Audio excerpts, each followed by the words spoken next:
Le CIDP, Congrès ivoirien pour le développement et la paix, a procédé ce jeudi 24 octobre 2019 au lancement de la caravane de la paix. L'événement s'est tenu à l'hôtel Belle-Côte d'Abidjan-Cocody en présence des guides religieux, leaders politiques et plusieurs associations de la société civile. L'occasion a été belle pour le président fondateur du CIDP, M.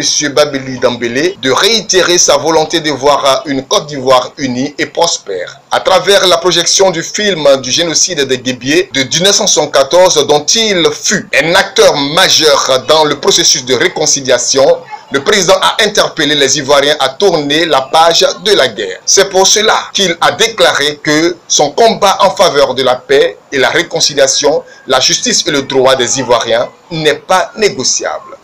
Et que les chefs coutumiers que vous êtes faites passer les messages dans les différents villages. Une délégation se rendra à l'intérieur du pays. Les deux composés des deux groupes.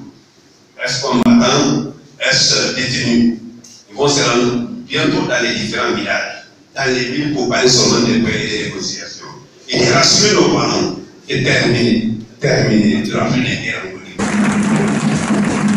Il a par ailleurs martelé que les actions en faveur de la paix et la réconciliation sont d'intérêt national. Dans les prochains jours, je vais demander une audience auprès du président de la République. Les questions ivoiriennes seront posées, a informé le président Babili. Avant son intervention, se sont succédés au crachoir plusieurs intervenants. Madame Mada Sangaré Babili, secrétaire général et porte-parole du parti, a partagé avec regret les moments de douleur et de dures épreuves qu'a connu la Côte d'Ivoire. Depuis sa création en 2012, le CIDP et son président Babili Dambélé ont décidé de prendre le bâton du pèlerin pour désarmer les cœurs, a expliqué la secrétaire générale du parti.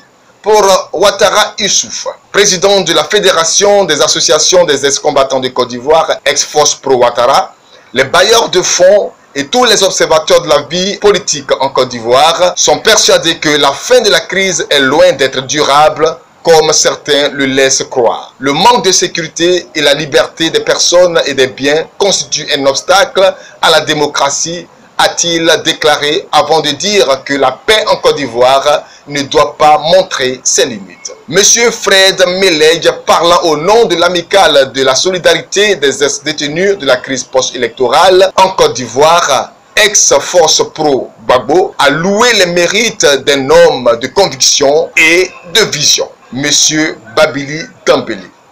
La réconciliation en Côte d'Ivoire a des noms et des acteurs. S'engager dans ce processus sans les y associer est une démagogie et une arnaque, a-t-il dénoncé. La colombe symbolisant le lancement de la caravane de la paix a été relâchée par le président Babili. L'artiste Paul Madis et le groupe Sakolo, descendants des Guébiés, ont pris part à cette cérémonie.